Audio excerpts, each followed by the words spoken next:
नमो लोय सव साहुनम, जिनके जीवन का कण कण अनुकरणीय, जिनका चरित्र वंदनीय, ऐसे पूज्य गुरुदेव श्री सुमति प्रकाश जी महाराज साहब के पावन श्री चरणों में वंदना करने के साथ साथ गुरु भगवंतों को एवं गुरुजी साहब को वंदन नमन। और प्रभु महावीर के अनुयायीगण, श्रावक श्राविकाओं, आपको धर्म लाभ, दया पालु, शुभ संदेश, धर्म संदेश। कल हमने देखा था ख्याल सिंह जी का परिवार, जहां पर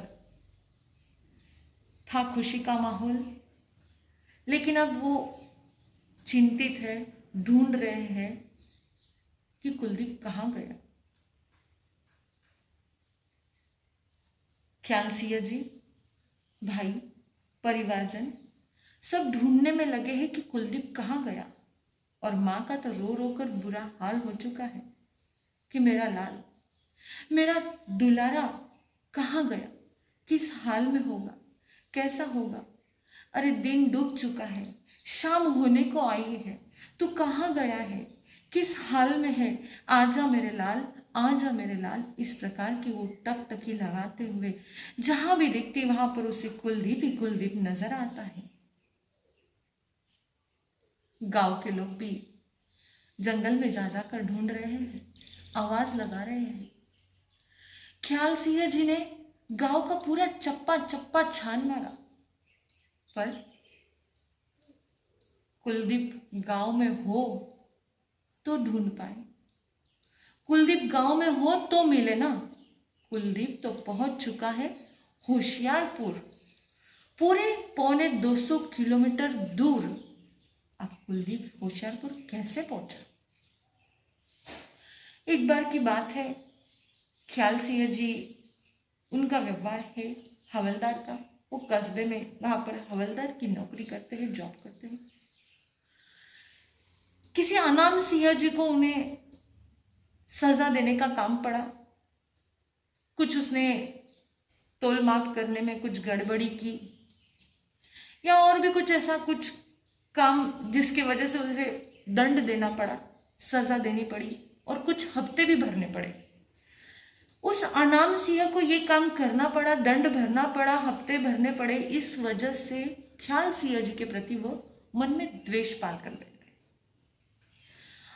वो द्वेष, वो दुर्भावना मन के अंदर ऐसी हुई कि वो चाहता कि अब मैं क्या करूं, ख्याल सिंह जी से बदला लूं।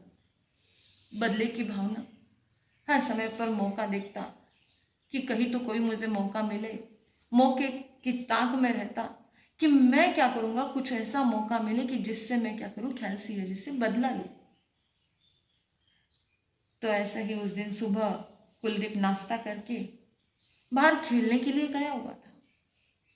जहां गांव के उस चौराहे में, कस्बे के उस चौराहे में बच्चे साथ में खेलते हैं, वहां पर वो पहुंचा है। और अभी साथीगण जो उसके मित्रगण है वो कोई आए नहीं है, अकेला ही बैठा है, निहार रहा है पेड़ पौधों को, कभी पशु पक्षियों को, कभी भेड़ बकरियों को देख रहा है, कभी पानी है तो पानी में कुछ पत्थर फेंक कर मार रहा है। हंसी मजाक वाला मिजाजी था, कर रहा है कुछ न कुछ। तो उस अनाम सिंह ने देखा कि अरे ख्याल सिंह जी का पुत्र बैठा हुआ है, ये ख्याल सिंह जी का लड़का है, चलो इसके पास जाते हैं। गया उसके पास, बातचीत की। क्या भाई, कैसा है, क्या हालचाल? चाचा जी बोलो ना। कुछ नहीं, बस अपने साथियों का इंतजार कर रहा हूँ। क्यों, खेलना है? हाँ, मुझे खेल बहुत पसंद है, हम सब खेल कूदते हैं यहाँ पर, उछलते कूदते सब साथीगण। अच्छा, कभी बस की सैर की क्या? नहीं बोले, इच्छा तो है बस की सैर करने की। छोटे छोटे बच्चों को, बड़ों को भी घूमने फिरने का बड़ा शौक होता है, लॉन्ग ड्राइव पर जाने का बड़ा शौक होता है बड़ों बड़ों को। तो ये तो नन्हा बच्चा, नन्हा बालक, इसे ये बस की सैर करने का बड़ा मन हुआ। तो चाचा अनाम सिंह ने कहा, चाचा मने कि गांव का आदमी है, और कोई गांव का व्यक्ति हो तो व्यक्ति मामा या चाचा बच्चा ऐसे कह के बुलाते हैं। तो कुलदीप ने उन्हें कहा कि हाँ चाचा, बड़ी इच्छा है, मुझे बस की सैर करने का बड़ा मन है। तो बोले ठीक है बेटा, देखो बस आ चुकी है, चलो मैं तुम्हें बस की सैर कराता हूँ। आप मुझे बस की सैर कराओगे? हाँ चलो मैं तुम्हें बस की सैर कराऊंगा। वो बस में लेकर गए, खुद भी साथ में गए। मौका मिल गया, बदला लेना था ख्याल सिंह जी से। देखो, भरे कोई और करे कोई। जब कहते हैं ना कि बदले की भावना से कभी किसी को नीचे दिखाने का काम पड़े या कुछ ऐसा करना पड़े तो उसमें कोशिशों की जगह पर साजिशें की जाती है, तो समझना कि उस व्यक्ति में काबिलियत अव्वल दर्जे की है। किसमें? जिसके प्रति वो इस प्रकार की भावना रख रहा है, जिसके प्रति वो ऐसी साजिशें कर रहा है। तो ख्याल सिंह जी में काबिलियत थी और ख्याल सिंह जी का ही साया था कुलदीप।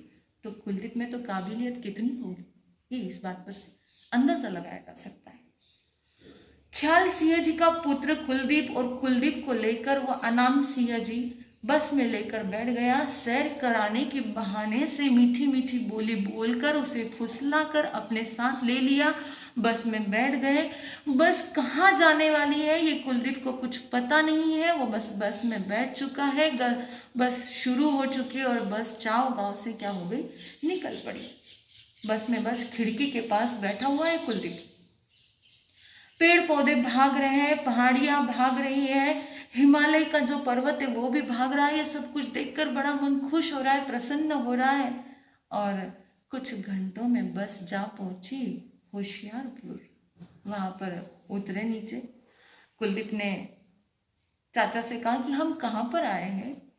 तो चाचा ने कहा कि बेटा हम होशियारपुर आए, चलो आओ, यहाँ पर मैं बाजार में घूम कर आता हूँ, तुम तब तक क्या करो, इस दुकान पर बैठो।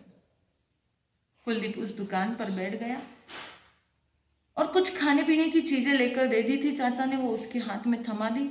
अब भूख लगी हुई थी कुलदीप को। कुलदीप ने वो सारी चीजें जो थी, 2-3 चीजें वो खा ली। पानी भी वहां दुकानदार से ले लिया, लाला जी से, कि मुझे पानी की प्यास लगी है। पानी दे दिया। 1 घंटा बीत चुका, परंतु चाचा जी जो बाजार में काम करने के लिए गए थे, कि दोबारा बोलकर गए थे कि मैं बाजार से काम कर कर लौटता हूँ, तब तक तुम यहाँ बैठो, अभी तक आए नहीं। 2 घंटा बीत गया, 3 घंटा बीत चुका है, पर आए नहीं। तो अब कुलदीप को अंदर से दिल की धड़कनें क्या होने लगी, तेज होने लगी। कानों तक वो धड़कनें सुनाई देने लगी कि मैं सुबह से बाहर हूँ, वहां माँ पिताजी मुझे ढूंढ रहे होंगे, मैं उन्हें बोलकर नहीं आया हूँ, उनका क्या हाल होगा, कैसे होंगे वो लोग, और अब मैं घर कैसे जाऊंगा। ये चाचा जी तो आ ही नहीं रहे हैं। सहम गया एकदम, आंखों से आंसू आने लगे। लाला जी ने देखा, बेटा आज बाजार है, शाम का समय हो रहा है और मुझे क्या करना है, घर पर निकलना है, दुकान मंगल करनी है मुझे। क्या वो तुम्हारे पिताजी कहाँ गए, वो आए नहीं अभी तक, किसकी दुकान पर गए, कुछ पता है? कुलदीप ने कहा, वो मेरे पिताजी नहीं है, वो हमारे गांव के एक व्यक्ति है, गांव का आदमी है। मैं उनके साथ बस की सैर करने के बहाने से उनके साथ आया हूँ और वो मुझे कहकर गए हैं कि मैं बाजार में कुछ काम कर कर आता हूँ, फिर हम क्या करेंगे, साथ में चल पड़ेंगे। तो ठीक है, वो किसकी दुकान पर गए? तो बोली ये तो मुझे नहीं पता है। तो बोले ठीक है, तुम्हारे गांव का नाम क्या है? तो बोले चाव गांव। तहसील कौन सा है? नहीं पता। जिला कौन सा है? नहीं पता। रुलाई फूटने लगी कि अब मैं क्या करूंगा, कहाँ जाऊंगा, कैसे होगा, कौन मुझे ले जाएगा। लाला जी ने कहा, जो दुकानदार है, दुकान मालिक है, वो लाला जी ने कहा, वो बच्चे की तरफ देखा। बच्चा बड़ा मासूम है, बच्चा, उसे देखकर उनका मन उसकी ओर मोह गया और निकल पड़े शब्द, बच्चे तो भगवान की मूरत होते हैं, बच्चे तो अल्लाह की सूरत होते हैं। ये जो बच्चे हैं, इन बच्चों के लिए क्या, इनके लिए तो प्यारी पूजा है, प्यारी इनके लिए मजहब है, इंसानियत ही इनकी अमानत है और सच्चाई ही इनकी क्या है, पूजा है। ये बच्चे तो सच्चाई के पूजन करने वाले हैं। तो ऐसे इस बच्चे का अब घर से बेघर हो चुका है, वो व्यक्ति आया नहीं, ये कहाँ जाएगा? शाम हो रही है, अंधेरा पड़ने को है, रात आने वाली, और ऐसे समय में इसे अकेला कैसे छोड़ सकता हूँ?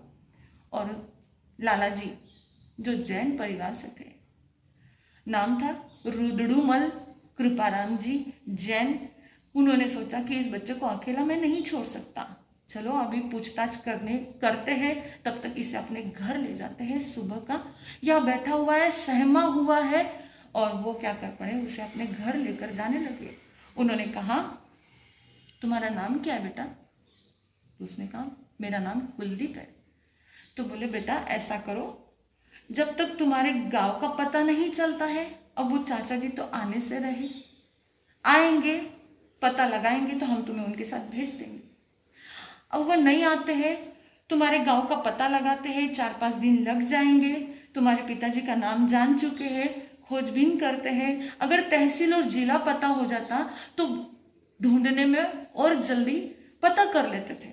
कोई बात नहीं, अब ऐसा करो, आप तुम मेरे साथ मेरे घर चलो, वहां रहो, 4-5 दिन में देखते पता लगाते हैं।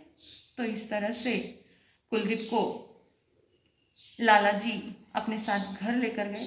अब 4-5 दिन में क्या होता है, क्या पता चलता है चावगांव का, या फिर चावगांव से कोई उसे लेने आता है, या पुनः वो अनाम सिंह जी लौटते हैं और ले जाते हैं, क्या उनकी भावना बदलती है, या फिर स्वयं ढूंढते ढूंढते ही ख्याल सिंह जी वहां पर पहुंचते, होता क्या है, किस प्रकार से जानकी माँ को अपना कुलदीप, अपना राज दुलारा मिलेगा, ये जानने के लिए, ये देखने के लिए, ये पता करने के लिए आपको जुड़े रहना होगा सरित सुगंधा चैनल से। तभी आपको आगे का पता चलेगा क्या होता है, कैसे होता है। लेकिन अभी फिलहाल के लिए कुलदीप पहुंचा हुआ है होशियारपुर, तो जरूर ध्यान रखेंगे इस बात को, जुड़ेंगे, समझेंगे कुलदीप कैसे वहां पर पहुंचा, क्या हुआ आगे का, किस प्रकार से वो रहता है, इसे देखने के लिए जरूर जुड़े रहेंगे। इतना कहकर ओम शांति।